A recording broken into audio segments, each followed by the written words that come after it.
Our next speaker is Melissa Peace. She's a power user at VRBO, and she is going to talk to us about the future of travel. So I'll pass it over to Melissa Peace.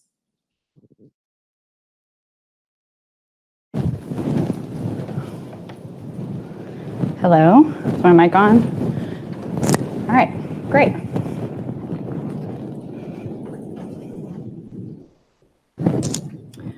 So I'm here today to talk about travel. If you picture that big wrecking ball that they just spoke about, travel is probably one of the biggest impacted. And so I want to talk to you about how we predicted the future of what 2022 travel is going to look like. But first, let me introduce myself. My name is Melissa. I'm right here is my family. So my 3-year-old, my 6-year-old, and my husband Malcolm. This is us on our 2020 COVID vacation to Gulf Shores. And like most families, we love to travel. And that's pretty great for me because I get to work for one of the most powerful tech companies that enables travel in the world, Expedia Group. And Expedia Group believes that travel is a force for good. And a little bit about Expedia, we're in about 70 different markets, and we have a house of brands, including Hotels.com, VRBO, Brand Expedia, Hotwire, etc. And a little bit about me. So I lead the brand strategy and insights team for VRBO. VRBO is the vacation rental arm for Expedia. A little bit about us. We have been empowering families and connecting with homeowners since 1995. It's been around for about 26 years. And we believe in the power of family togetherness because what we believe is that you don't go to a place to see a place. You want to go to a place to be with your people.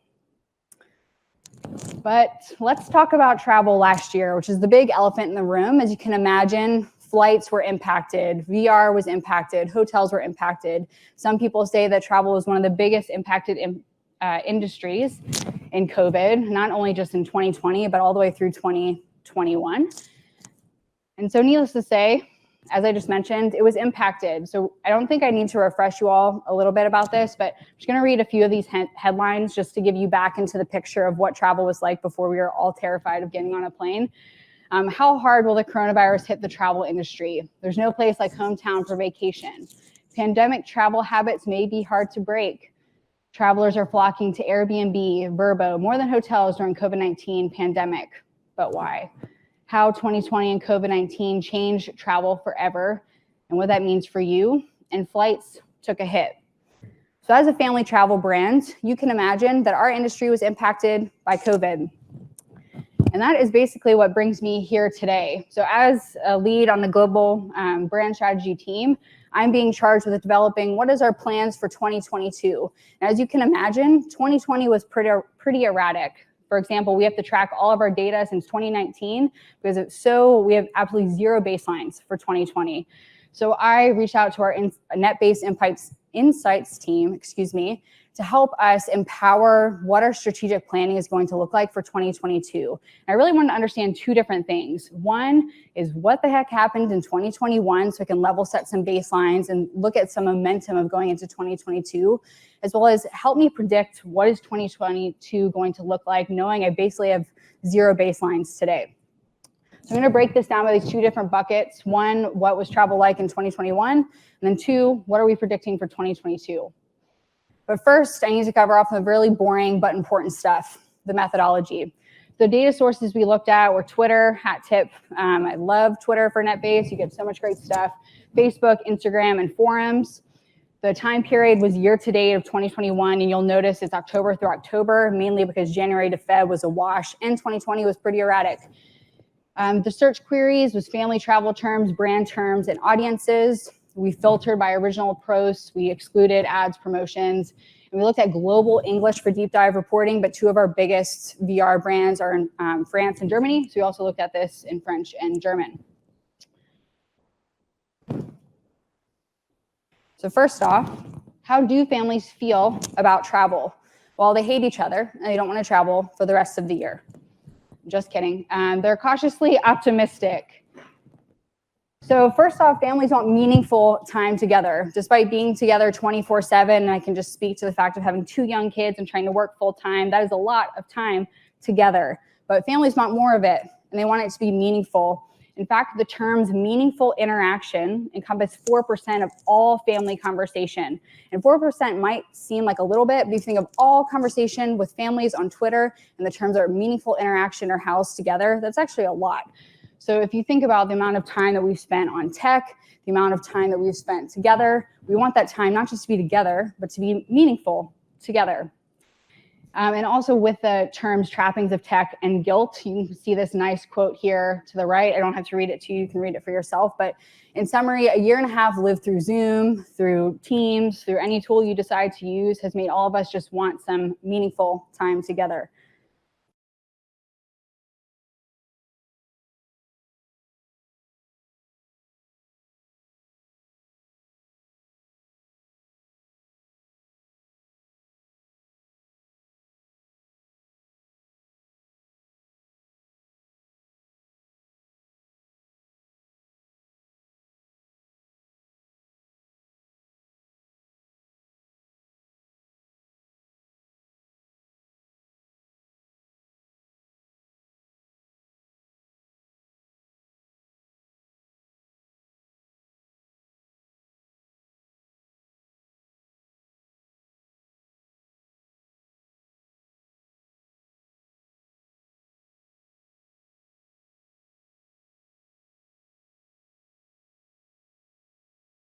Like it was all about travel inspiration. Let me go to Italy and have this incredible curated experience on the hills of Florence. Like that is not what people want anymore. Like what they've rediscovered is I'm not going to a place to see a place. I just want a new place to be with my people. And really they want their own space. And working for the vacation rental arm of Expedia, that's a great thing for us because people wanted to stay in houses. Houses increased by 6.7% and villas by 66%. But the too long don't read of that statement is people weren't staying in hotels. They wanted their own private spaces to be together. As you can see, like all of those charts over indexing here. And I think that's a trend that's going to be here to stay. And unfortunately for my hotels.com partners, hotels were down about 34%. And we're also seeing that trend continue. And so they want their own space, they want that time to be meaningful, and they really want the time that they spend together to make the most out of time. So as I mentioned, and as you all are very well aware, you all spend a lot of time together with your family or with your roommates or with whoever you decide to live with. But we really want that time to be maximized. You can see school break trips, which I found really interesting just as a parent of a first grader, increased 80% since 2019, which I find fascinating just because you'd figure back pre-COVID, that trend would probably stay the same, but it didn't. And I think there's two motivations there. Is one is spending time around our kids makes us want to spend more quality time with our kids. Like personally as a mom, I'm tired of dictating what time we need to get up, what time you need to eat your breakfast, get your clothes on, go to bed, read a book. I want quality time together to make those memories. And I think two, we just really care about spending that time together. We also see weddings are back on. I don't know about you all, but the wedding invitations or the wedding parties post-wedding are up. I actually have one next week in Virginia. And those are up 42%. And a lot of people are talking about how they're excited to go to a wedding, not to go to the wedding, but just an excuse to gather together with their family. And so they want to make the most out of time. Because really and truly, we all felt like we lost it last year, especially with our immediate family. And so yes, this past year, while travel anticipation was high, all travel conversations went down last year. The chart to the right is conversation about traveling with certain members of your family, and you can see most of them are down. Traveling with your parents is down, brother and sister are down, couples are down, extended family is down. You can see kids still remain pretty steady at 42%. I think there's two different reasons. One, we want to spend time with our kids. Two, if you're not seeing grandma and grandpa, trying to do a solo couple trip without your kids is really hard. So that's just going to continue as a trend. But that doesn't mean that families didn't want to. So the top 5 behaviors that we saw in NetBase were need, 15%, want, go for, use, and cannot wait. And so all of this eager anticipation has us leaning in and trying to figure out what is 2022 going to look like? Are families still going to be cautiously optimistic? Are they going to go balls to the wall in terms of travel next year? And I think to summarize what the next few slides you're about to see is families are pretty amped. But first, back to the boring and important stuff. How do you predict the future with NetBase Insights? And a big hat tip to Ryan, if you're listening to this, who helped develop this methodology here. But we wanted to calculate the conversation by volume, recency, connectivity, and sentiment, with heavily weighting volume and recency the most. So like, how much are people talking about this thing? How recent are people talking about this thing? Connectivity, how much are these nodes connected with each other? And are they positive or negative? And I'll get into that a little bit more over the next 2 slides. So to the right, most of you are probably familiar with this. This is Quid is an incredible tool. I encourage you to use it. It has unlocked incredible insights for our brand. But the thesis here, and if you haven't seen this, I'll just give some background context, is the nodes here, the more colors grouped together, for example, a purple means the most volume, the most people are talking about this topic. How close those nodes are together is how interconnected those topics are. So for example, excited to travel and holiday trip plus extended trip are all conversations that people are having together. So for example, a quote could be, I'm excited to travel to go see my family for the holidays and I'm gonna bank in all my PTO and stay for 2 weeks. Like that would be kind of that conversation here. So what we're seeing is anticipation is really high going into next year. People are talking about big trips, so using the rest of their PTO. I encourage you to use it. And the last one is road trips being a continued theme. And so let's look at this in a different view. And so this is what I was talking about in terms of calculating the volume and developing a formula for how do we predict the momentum going into 2022. So we took those top clusters and grouped them here based on volume, recency, connectivity, sentiment, and rank. And you can see here excitement for upcoming travel, road trips, and big trips. Big family reunions were the top 3, and I'm going to break those down by each slide. Know that there's a lot more detail here that we can get into, but I'm just going to focus on those 3. So 1, excitement to travel is up, but that is balanced by cost concerns. As you can see here, these 2 different charts, over the past 6 months, book a trip was up 14%.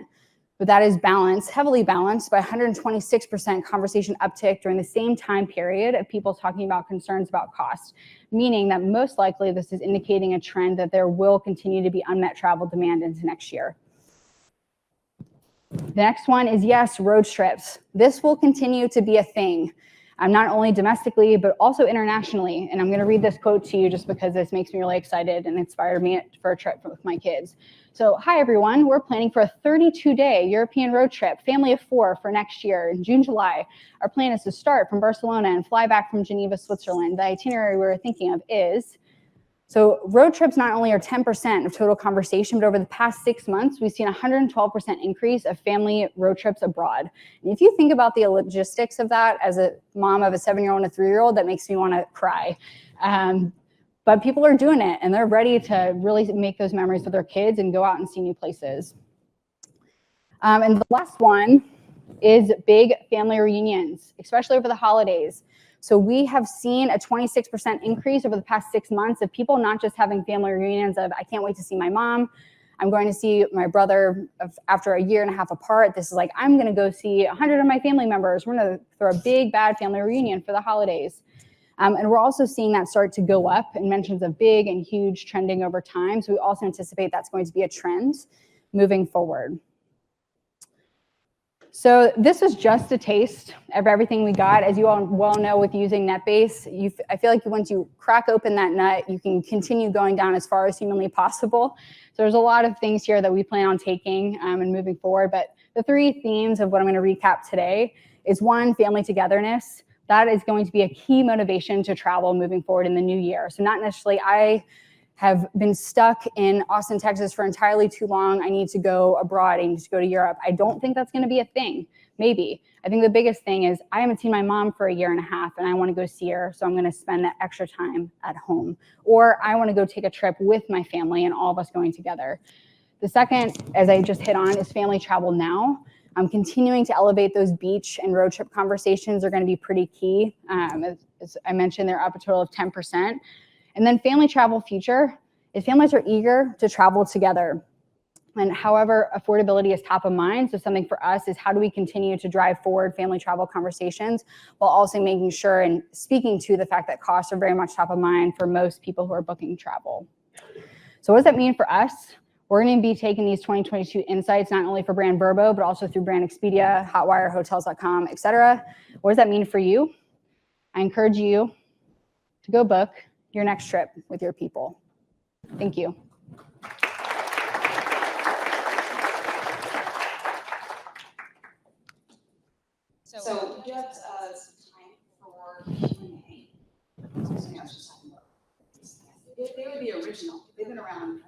I know, since the clip art logo. Yeah. Their inventory, I've always best. Oh, well, great. Thank you. We had some questions submitted, but I want to open it up for a few minutes for questions from the audience. But what were some of the most interesting or surprising insights about COVID travel that you were able to uncover? I think the most interesting thing for me, and as you think about, we work for a travel brand who has a lot of big players that we're competing with. So think Booking.com, Airbnb is our biggest one. And I think the biggest thing for me is you have a lot of executives who think about, well, we need to do like a huge activation. We need a house the size of a hot dog, and it needs to be great and amazing to get PR and press. But like, really, that's not what people want. People want simplicity. So that's how we're going to be leaning in as a brand, is how do we elevate the simplicity and the focus of what's most important. It's not doing the thing, but it's being with your people. Well, I mean, you look at all Airbnb, you have the Barbie Dream House. I feel like they're constantly the new Sex and the City activation, but yeah. It does come down to the fundamentals. What do you want for your family? Yeah. Questions? So I know during the pandemic, a lot of people were, specifically here in New York, I had a lot of friends that left the city that went and rented houses because they just didn't have the space here. How did that, it wasn't necessarily like travel, it was more of like a necessity and like kind of getting out. How did that impact kind of the analysis that you did? Because those people probably now won't be coming and renting houses for 3 months at a time. So what was the differentiator like when you were doing your analysis between, a travel for just getting away or out of necessity? That's a good question. So in 2020, we coined this term called the flexcation.